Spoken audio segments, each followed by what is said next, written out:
Hello, this is the Jurassic expert here, back with another video, and here I am reviewing the Dimetrodon, which I have hopefully put up that video where I found the Dimetrodon along with the new Pteranodon figure. I know I'm a little late with this one, but in my area there are a lot of collectors here, and the Dimetrodon was unfortunately snatched up every time I went to a Walmart or a Target. And I'd have them check the back and everything, but I was finally able to find one and get my hands on it, and I gotta say, I actually really like this figure. I like that we're seeing a return of this figure. The last time I think we got a Dimetrodon might have been actually since the first Jurassic Park toy line. I know they did like a redo of it for, I think, Jurassic Park 3, one of the sublines for Jurassic Park 3. But yeah, I'm really excited to have this. So let's get in with the review. So first of all, let's go over paint. The paint on the tongue looks really nice. It actually does look like there is saliva and all that in there. The teeth are nicely painted. There is not too much overlap going on with the teeth, and they did paint the eye, not the pupil. They're kind of, oh, actually no, they might have actually painted the pupil,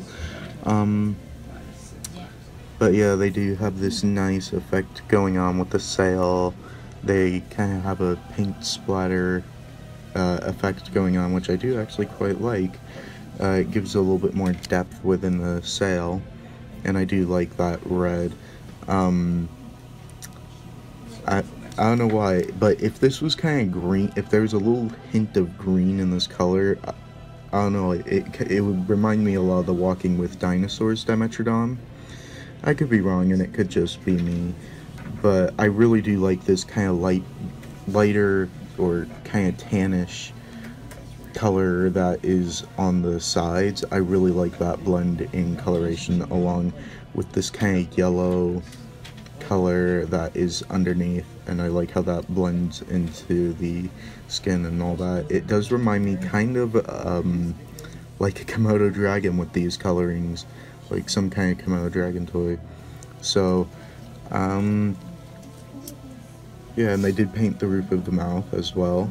I got to cover that, but yeah. So now into sculpt. The sculpt looks really nice. Again, okay, if you're new to the channel, yeah, you don't know what I'm going to say, but if you're not new to the channel, you know what I'm going to complain about now. Mattel, come on, come on. With the June 1st stuff, fix this problem, please. Again, do the little action feature and have the mouth open, and then because it just looks so stupid with its mouth just hanging open like that. I mean, but yeah, other than that though, this model does look quite good, except for one more detail that I'll cover. They do have all the folds and wrinkles in the skin, and they do actually have a little bit of texturing within the sail, which I really do like. And one thing I gotta say about this is actually surprisingly sturdy. When I first saw like images and reviews and all that, I expected this figure to be very kind of brittle. I thought that the sail would be quite thin, but is actually quite thick plastic. And it's just like a really firm mold that it has.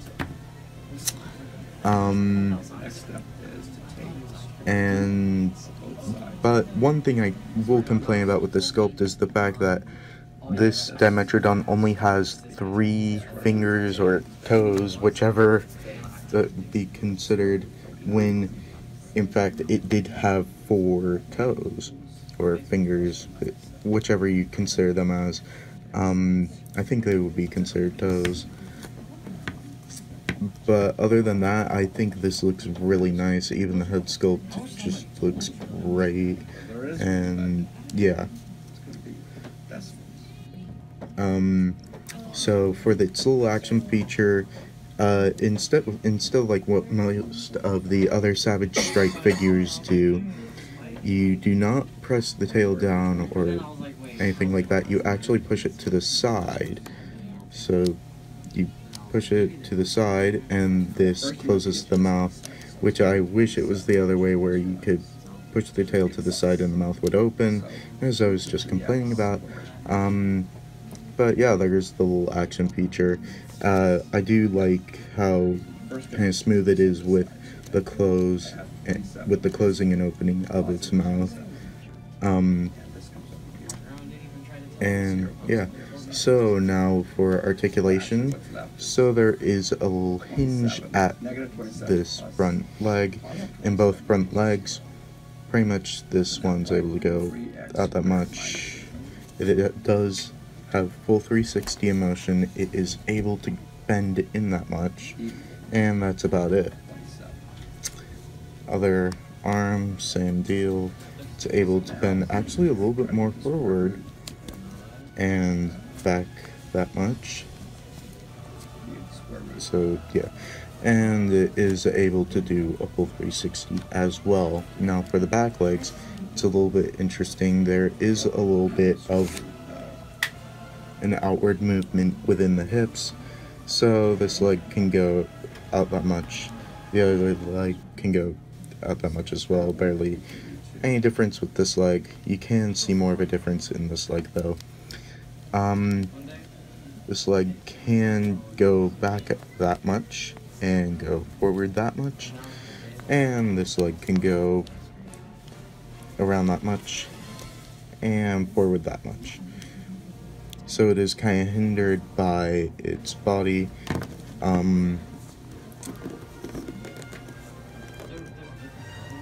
So yeah, this does stand pretty well due to it being on 4 legs, and it looks really nice on the shelf. If you do find this, I would suggest picking this up,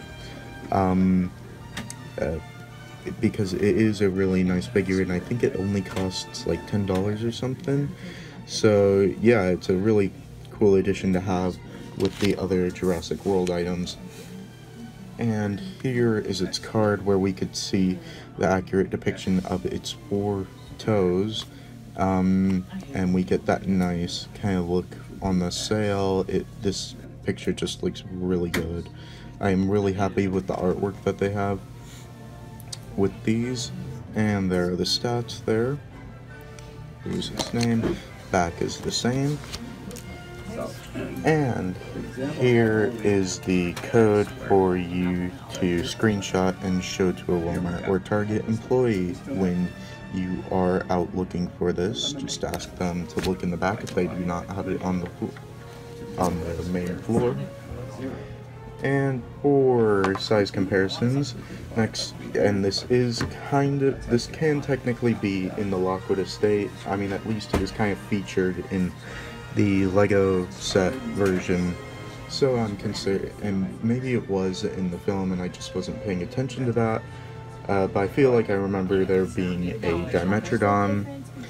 But next to another dinosaur that was in the Lockwood estate, here it is next to the orange Velociraptor, and as you can see, the orange Velociraptor does tower. It is a little bit taller than the Dimetrodon, which is accurate. So for your human comparison, here it is next to the Mercenary. And yeah, I'd say this scale is about right for a Dimetrodon, because it wouldn't be too tall. And I mean, I have seen a couple of fossils. If you haven't seen my New Mexico Albuquerque video, I actually did see a Dimetrodon fossil there. So yeah, with all the skin and muscle and all that, yeah, I'd say that size comparison is quite accurate. So yeah, that is it for this review. And As always, make sure to like, comment, and subscribe, and hit the notification bell to get notified whenever I put up cool videos like this one. And, as always, dinosaurs might be older than you, but you are never too old for dinosaurs. Bye-bye.